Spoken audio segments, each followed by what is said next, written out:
Hello students, today we will discuss about class 6 history chapter 3 the first farmers and herders। इसके पहले हमने देखा था प्रीवियस वीडियो में कि मेसोलिथिक एज क्या है, ठीक है। अब हम देखेंगे neolithic age. The period following the mesolithic age is called the neolithic age और new stone age. It means कि जो पीरियड था कौन सा, मेसोलिथिक एज का जो पीरियड था उसे ही हम क्या कहते हैं, न्योलिथिक एज कहते हैं, ठीक है। और इसे हम एक और नाम से जानते हैं, वो क्या है, न्यू स्टोन एज। इसमें क्या है, जो स्टोन है उसका नया फॉर्म है, ठीक है, इसीलिए हम इसको न्यू स्टोन एज भी कहेंगे। Some areas in India where neolithic sites have been excavated are Kashmir, the northern Vindhyas, the middle Ganga valley and eastern north eastern and southern India। it means कि जो हमारा कौन सा एज है, न्योलिथिक एज है, उसके बहुत सारे हमें जो अवशेष हैं वो आज भी मिलते हैं। कहाँ पे, इंडिया के अलग अलग पार्ट्स में न्योलिथिक जो साइट्स हैं जो बने होंगे वहाँ पे हमें आज भी ये सारी चीज़ों के अवशेष मिलते हैं। जैसे कि कश्मीर में, ठीक है, कश्मीर के कहाँ पे, नॉर्दर्न विंध्यास में, ठीक है, और मिडिल गंगा वैली में, ठीक है, और ईस्टर्न और north eastern the south India में, ठीक है। इन सभी पार्ट जो ये साइड्स हैं, मतलब जो न्योलिथिक एज होगा उसकी अलग अलग साइड भी होंगी जहाँ पे सारी जो चीज़ें स्टोन से बनती होंगी, उसी साइड्स पे आज भी हमें ये सारी चीज़ें मिलती हैं। हमने देखा कहाँ पे, कश्मीर, विंध्यास और गंगा वैली में, इन सभी जगहों, ठीक है। अब हम देखेंगे न्योलिथिक एज में जो फार्मिंग है और हर्डिंग है वो किस तरीके से हुई थी, मीन्स खेती और पशुपालन किस तरीके से हुआ था। In the neolithic age man change from a food gather to a food producer. It means कि देखिए न्योलिथिक एज जो था वो क्या था, एक नया युग हुआ, नया युग बना था, ठीक है। उसमें जो है बहुत मतलब मेजर चेंज हुआ था। क्या हुआ था, जो लोग थे वो चेंज हो गए किस चीज़ में, वो फूड गैदर ना हो गए, वो क्या हो गए, फूड प्रोड्यूसर हो गए। मतलब कि उन्होंने खाना इकट्ठा करना नहीं, खाने को किस तरीके से प्रोड्यूस किया जाए इसमें वो लोग चेंज हो गए, ठीक है। He learn to take care of the crops, he sowed and also reared animals. It means कि उन्होंने क्या किया, धीरे धीरे ये सीखा कि क्रॉप्स जो है उसको उगाते हैं और फिर क्या करते हैं, जो एनिमल्स है उनसे भी अपना जो फूड है वो प्रोड्यूस कर सकते हैं, ठीक है। तो ये हमारा क्या था, ये मेजर चेंज था न्योलिथिक एज का। नेक्स्ट हम देखेंगे we know about the crops grown by neolithic farmers from plants remains such as pollen and seed found in soil deposits of the period। It means कि हम ये जानते हैं कि क्रॉप्स क्या होता है। न्योलिथिक जो फार्मर्स थे उन्होंने किस तरीके से प्लांट को जो है ग्रो करना सीखा। सबसे पहले जो सीड थी उन्हें मिली और उन्होंने क्या किया, उसे जो सॉइल है उसमें क्या किया, उसमें डिपॉजिट कर दिया, ठीक है। और फिर जैसे जैसे टाइम पीरियड आगे बढ़ा तो क्या हुआ, वो ग्रो हो गया, ठीक है। For instant archaeologists have found remains of wheat and lentils at Chiran in Bihar and horse cream at Tekalakotta in Karnataka. It means कि जो आर्कियोलॉजिस्ट हैं उन्हें ये सारी चीज़ों के अवशेष जो हैं वो मिले हुए हैं, जिससे पता चला है कि इन्होंने क्या किया, खेती करना किस तरीके से सीखा होगा, ठीक है। और ये सारी चीज़ें कहाँ हैं, कुछ जो है बिहार में मिले हुए हैं और कर्नाटका में भी मिले हुए हैं, ठीक है।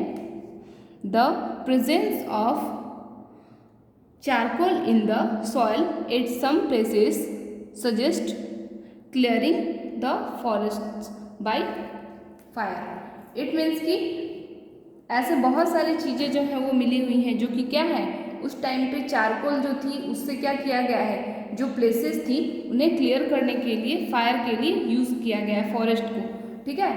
उसके भी बहुत सारे साक्ष्य मिले हुए हैं, है ना। Over the years man learn the select, preserve and so good quality seeds. और फिर जैसे जैसे समय आगे बढ़ा ठीक है। वैसे वैसे उन लोगों ने क्या सीखा, चीज़ों को, मतलब जो सीड्स थी उनकी किस्म उन किस तरीके की थी, उन्हें बिनना, उन्हें प्रिजर्व करना, ठीक है, उसकी क्वालिटीज़ को देखना, ये सारी चीज़ों को उन्होंने सीखा। मीन्स खेती जो था, फार्मिंग था, वो धीरे धीरे क्या हो रहा था, डेवलप हो रहा था, ठीक है। और फिर हम देखेंगे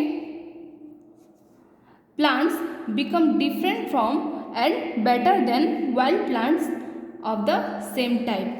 इट मीन्स कि फिर क्या होने लगा, धीरे धीरे उन लोगों ने क्या किया, जो प्लांट्स वगैरह थी उसकी क्वालिटीज़ को देखते हुए और फिर उसकी ग्रोथनेस को देखते हुए क्या हुआ, जो ये प्लांट्स थी उसको क्या किया और बेटर तरीके से उसमें फार्मिंग स्टार्ट कर दिया, ठीक है। और जो वाइल्ड प्लांट्स थे उसके मुकाबले वो प्लांट्स क्या होते थे, बहुत अच्छे ग्रो करते थे और बहुत अच्छी क्वालिटीज़ के होते थे। नेक्स्ट हम देखेंगे Neolithic man release that middle natured animals could be domesticated and kept alive till the need of food across. It means कि इन्होंने ये सीखा कि जो भी एनिमल्स वगैरह हैं उन्हें क्या कर सकते हैं, डोमेस्टिक की तरह यूज़ कर सकते हैं, जिससे कि क्या होगा, वो उन्हें क्या करेंगे, उन्हें वॉच भी करेंगे, उनकी रक्षा भी करेंगे और फिर क्या है, उनसे हमें फूड भी जो है वो प्रोवाइड हो जाएगा, ठीक है। Remains of animals, bones and shelters found at Neolithic site tell us about the animals domesticated by Neolithic men. और जो न्यूलिथिक जो साइट्स है, आज भी जो न्यूलिथिक साइट्स है वहाँ से जो एनिमल्स के बोन्स हैं, सिंग वगैरह है, वो सारी चीज़ें जो एनिमल्स की चीज़ें हैं वो क्या है, अवशेष के रूप में मिली हुई हैं, जिससे कि ये पता चलता है कि जो उस टाइम के एनिमल्स थे उसका न्यूलिथिक एज के लोगों ने किस तरीके से उन्हें यूज़ किया होगा, इसका ये समझ में आता है, ठीक है। For instance a cattle pen has been found at Koldihwa in Uttar Pradesh. It means कि देखिए उत्तर प्रदेश में क्या मिला था, एक क्या मिला था, कैटल पेन, ठीक है।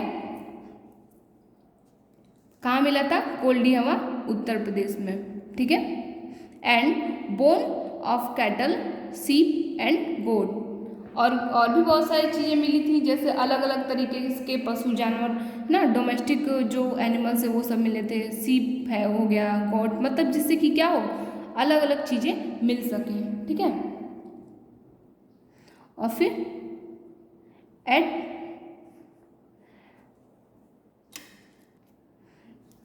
टेकालाकोटा इन कर्नाटका, और ये सारी चीज़ें कहाँ मिली थी, ये उत्तर प्रदेश में मिली थी, और कहाँ मिली थी, टेकालाकोटा इन कर्नाटका में, ठीक है। There is also evidence that neolithic man used cattle in agriculture work and as means of transport. It means कि इसके भी साक्ष्य मिले हैं कि जो नेओलिथिक मैन थे वो एनिमल्स को किस तरीके से यूज़ करते थे, एग्रीकल्चर काम में भी, वर्क में भी यूज़ करते थे, और फिर ट्रांसपोर्ट में, जैसे सामान हो गया इस जगह से उस जगह, जैसे ऊँट हो गया, और भी बहुत सारे ऐसे एनिमल्स जो कि क्या करते थे, ट्रांसपोर्ट का काम करते थे, ठीक है।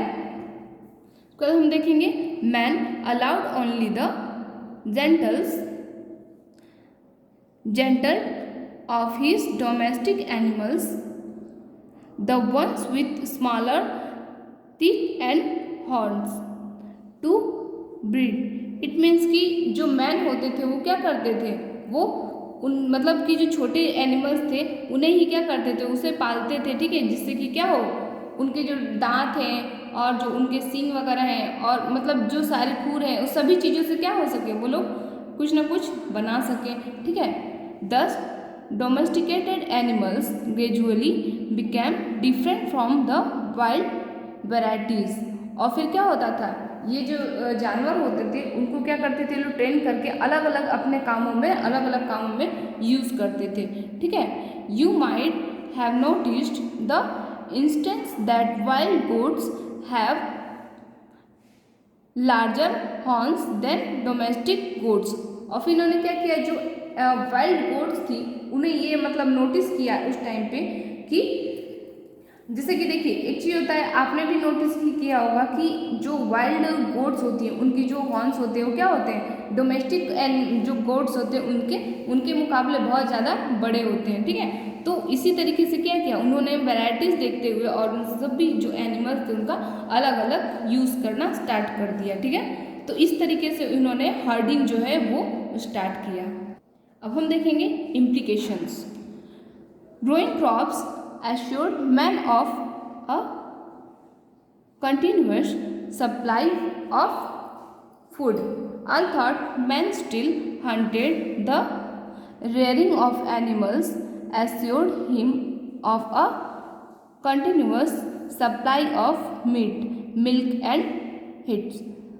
इट मीन्स कि क्या हुआ, जैसे जैसे क्या हुआ क्रॉप्स वगैरह क्या होने लगे, धीरे धीरे लोगों ने ग्रो करना स्टार्ट किया और इस चीज़ को क्या किया कंटिन्यूअस किया अपने फूड के सप्लाई के लिए। ठीक है, और फिर लोगों ने क्या किया जो मतलब हंटिंग वर्क था उसको और ज़्यादा क्या किया स्प्रेड कर दिया। ठीक है, और अच्छी तरीके से जो हंटिंग का वर्क है वो स्टार्ट कर दिया। ठीक है, और फिर जो एनिमल्स थे उन्होंने क्या किया, जो मीट थी, मिल्क और मतलब ये सारी चीज़ों का सप्लाई स्टार्ट कर दिया। इट मीन्स कि एक छोटा मोटा जैसे क्या बोलेंगे व्यापार टाइप।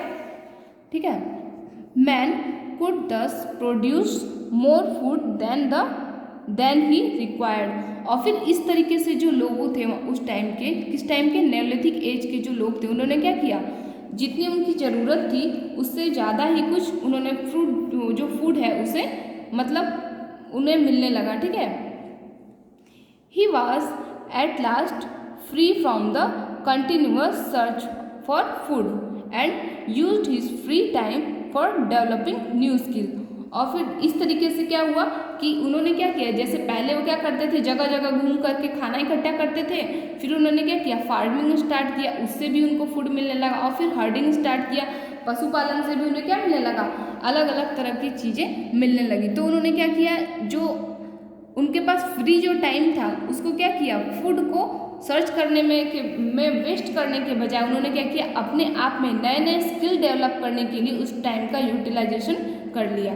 ठीक है, to take care of his crops man needed to stay at one place for a long time. और इस तरीके से क्या करने लगे, उन्होंने एक जगह क्रॉप ग्रो किया और फिर अपनी मतलब ज़रूरत के अनुसार मतलब एक समय पे बहुत ज़्यादा लंबे समय तक वो लोग टिके रहे। नहीं तो क्या करते थे, पहले जंगलों में इधर उधर घूमते थे, इस तरीके से वो लोग क्या करते थे, अपना टाइम जो है वो स्पेंड करते थे एक जगह से दूसरी जगह जा करके। ठीक है, permanent human settlement in began to be stabilized and community life began to take shape. It means कि क्या होने लगा, फिर जैसे जैसे उन्होंने क्या किया क्रॉप ग्रो किया और फिर फार्मिंग स्टार्ट किया और इस तरीके से जो उनकी ज़रूरतें थी, ठीक है, उसके लिए एक समय पे एक जगह बहुत लंबे समय तक वो लोग टिके रहते थे। फिर जो उन लोगों ने क्या किया, उसी चीज़ को और आगे बढ़ाते हुए उन्होंने क्या किया, परमानेंट सेटलमेंट स्टार्ट कर दिया। ठीक है, इस तरीके से जो क्या है वो जो फार्मिंग है और जो हर्डिंग है वो नियोलिथिक एज में इस तरीके से जो है इम्प्रूवमेंट लाया। ठीक है, लोगों के कल्चर में और रहन सहन में। Thank you, have a good day. Class यहाँ पे ओवर करते हैं। ठीक है, और आगे हम देखेंगे पॉलिश्ड टूल्स।